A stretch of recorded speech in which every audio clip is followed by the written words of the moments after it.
Hello, my viewers. Welcome back to another episode of the Arsenal Live. By the video title, you know what this video is about. The Steelers off-season predictions part 2. Triple towels right here. You know, got triple towel going. But this is the off-season prediction. Yeah, it's a lot of things in free agency, especially with the stuff that's happening in Seattle. They basically going to overhaul. They kind of like just breaking the whole team, rebuilding the whole team, really, and trade away Russell Wilson. And Russell Wilson, that trade right there was crazy. If I'm not mistaken, it was 2 first picks, 2 second-round picks. It was also a 5th-round pick. It was Noah Fant. It was Shelby, and it was Drew Lock. And they get a 4th-round pick in Russell Wilson. So that's a lot to trade for. I see somebody on Twitter on one of the Steelers pages. They said, would you have traded 2 first-round picks, 2 seconds? They said Cam Hayward. Cam Hayward at the same level as Shelby. Cam Hayward is on a different level. He's a freaking Hall of Famer. Cam Hayward. They said Pat Freiermuth and Mason Rudolph for what's name. I'm not doing. That's a lot to ask for. I don't know if the Seahawks was asking for that.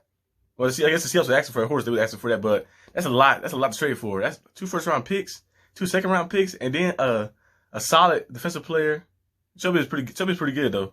A pretty good defensive player, and then a solid, pretty good tight end, and then a quarterback who's not. Yes, that's a lot to ask for. That's a lot to trade for. I'm actually glad the Steelers didn't trade because that's a lot of stuff to trade for. Really, maybe I would give you the first round picks, 2 of them the first round picks, and maybe a second, and you can get Mason Rudolph.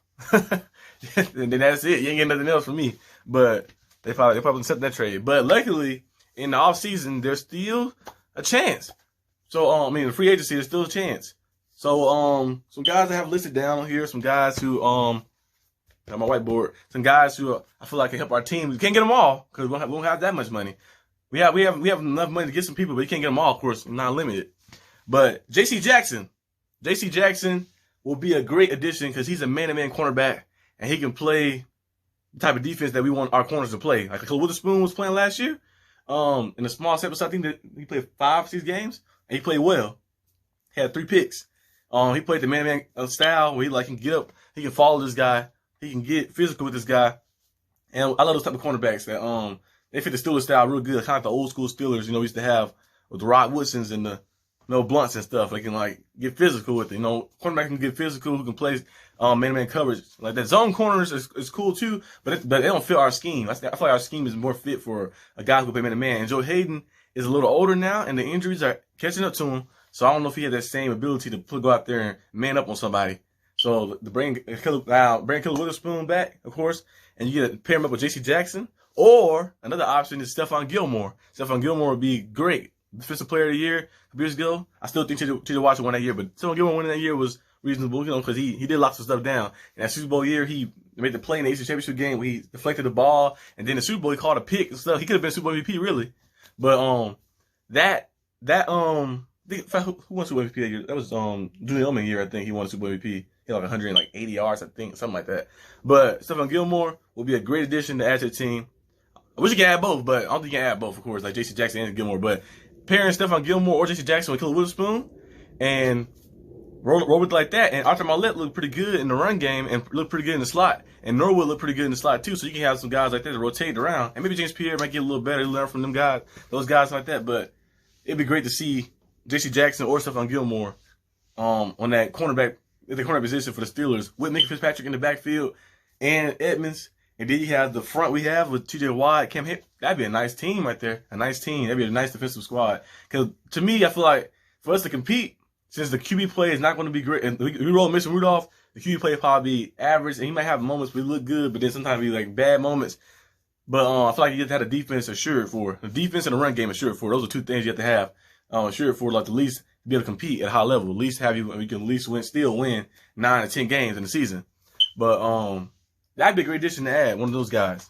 Another great addition to add on the offensive side, receiver is still a position that we probably still looking at. I know people saying that Jesse Johnson made the Pro Bowl and had 100 catches. He was a Pro Bowl replacement, but he still made it though. But he had 100 catches. He had 1,200 yards, 1,300 yards around that. So he had a pretty good season. He had a good season, a real good season for he made the next step. Every year he got better. But I feel like adding another guy, but I don't see him as a true #1 elite cornerback. I mean, receiver. I say cornerback. I'm still thinking about cornerbacks. I do want those cornerbacks on the team. But I don't see him as a true elite #1 receiver. I don't have that. Like, Antonio Brown, no doubt. #1 receiver, elite. When we had Antonio Brown, we knew that's the guy. Juju came too. Juju played well, but we knew Antonio Brown's the guy. And you see what happened when Antonio Brown left? It looked the same. The gaps got a little tighter. You're like, dang. I used to have one man on me. Now I got 2 people on me because Antonio Brown had 3 dudes on him. He was playing 3 dudes every time. But I don't see Desean Johnson as that elite. But I see him as a good receiver. But I don't see him as an elite #1 receiver like the ones that lead, like the Jeffersons and all that. Justin Jeffersons and the DeAndre Hopkins and Devontae Adams, Tyreek Hill. I don't see him like that. But I feel like the people we can add who I see like that, they might not be like to the level of those guys, but they be a level. They're like they up there though. They be better than what we got too. Allen Robinson. Yeah, Allen Robinson. He's 27 years old. I believe 27, 28 years old. Allen Robinson got some stuff to him. He stay healthy. I feel like Allen Robinson can be a good #1 receiver for our team. Pair him up with Desean Johnson, it'll help out a lot too. And with Claypool, that'd be a good receiving core right there. Allen Robinson's a guy who's a route runner. He can get open.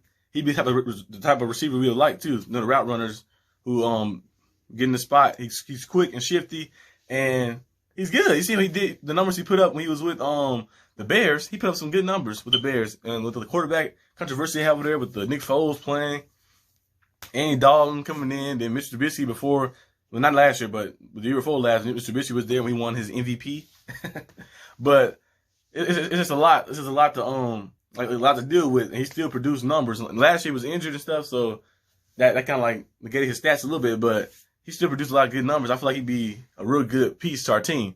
Another guy will be Brandon Cooks. Brandon Cooks can take the top off the defense. Now, Brandon Cooks do have the history with the concussions and stuff like that, the injuries and stuff, but he has put up 1,000 yards yet again. And it's a list they have where they say like Brandon Cooks has put up 6 1,000-yard seasons since entering the league. I think since 2012 or 2013. They had, of course, Mike Evans at the top. Mike Evans had like 7 or 8 straight.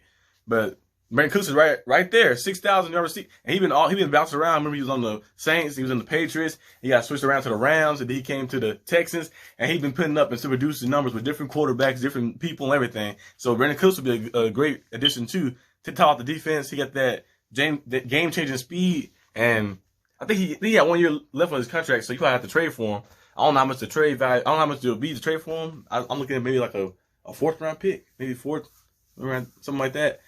Maybe a 4th-round pick, maybe 4th, 5th-round pick, maybe something around that rim. But it'd be worth it. I feel like he can help the offense. He kickstarted. Another receiver / running back, Cordell Patterson. Cordell Patterson would be a great addition because not only will he be a good receiver, go with that core, it'd be Desean Johnson, Claypool. They have Pat Freiermuth. And you have I might add Pat Freiermuth to the mix too because he's pass catching too, of course. And then you have Cordell Patterson. Cordell Patterson can do both. He had 500 rushing yards. I think he had 500 receiving yards, or like 600 receiving yards, something like that. But he had over 1,000 scrimmage yards, and he scored like over 10 plus touchdowns. I don't know the exact number. I think maybe it was 12 or 13, but he might have scored more. But Cordell Patterson is a dual threat, and he'll take some. Najee Harris don't want to run him to the ground, so he'll be behind Najee. He can get in there and get some carries too, and he can have a mix of 1-2 punch, and also have him playing in the slot too. Maybe the slot here and there, maybe get wide and mix them up. And Matt Canada say he want to do some new, shifty, crafty stuff. We give him a second chance, I guess. Matt Canada with the offense. So hopefully it goes well. But yeah, Cordell Patterson would be a nice addition to add to the team to add a little mix. Marlon Mack is another guy too. Maybe add to behind Najee to like kind of mix it up. He's elusive and stuff. He bring a different style, and it will also help. We won't have to run Najee to the ground. No, 1-2 punch is better. They have like just a 1 punch. When that guy go down, then you have nothing else. You have Benny Snell, Kalen Ballage. I don't think so. So yeah, so we have a backup running back. That'd be cool too. Maybe draft one later in the rounds. But I feel like Cordell Patterson would be a great addition to add. Now moving on to Bobby Wagner. Bobby Wagner would be a guy. I feel like some people don't want to do it because they say he might cost too much. And they're like, he's older and stuff, but he's still playing at a good level. He's second team All Pro. He's a tackling machine. He can tackle like he's a tackling machine. And our team struggle with tackling. So Bobby Wagner coming to this team, this young core, and helping the linebackers out. I know they said the scheme that he playing they say he playing the 4-3. I don't know if he playing the 4-3 or 3-4 system, but great players like him, Hall of Fame players, they can adapt to anything. So bring him into like our scheme. Remember Joe Hayden? Joe Hayden was older, and we brought him in, and He played well with us. He made a Pro Bowl with us.